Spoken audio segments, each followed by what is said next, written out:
Sinong PBA team ang binebenta ng may-ari para ipangbayad sa mga utang niya? Follow me if you like this content. Alam naman natin na hindi maganda yung economy ngayon, di ba? Magkakaroon nga na recession sa US, dito sa atin mataas yung inflation. So mahirap nga magbenta ng PBA team ngayon kasi hindi naman mura ang PBA team eh. I think more 100 million ang bentahan niyan. So, itong isang businessman is ibinebenta nga niya itong PBA team niya para pambayad ng utang.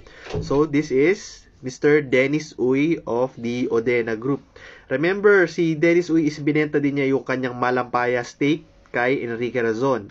Dahil at sobrang daming utang nga niya, kaya dahan-dahan niya binebenta yung iba't iba niyang mga business. Naibenta na nga rin ni Mr. Dennis Uy yung kanyang Ferrari Philippines na dealership, pati yung iba pa niyang properties sa BGC at Clark Global City. Pero baka mahirapan si Mr. Dennis Uy na ibenta yung kanyang Phoenix na basketball team kasi for sale din daw yung NLEX team ni Mr. Manny Pangilinan. Tsaka yun nga, mahal bumili ng basketball team at mahirap nga siya ibenta kasi yung market is maliit lang.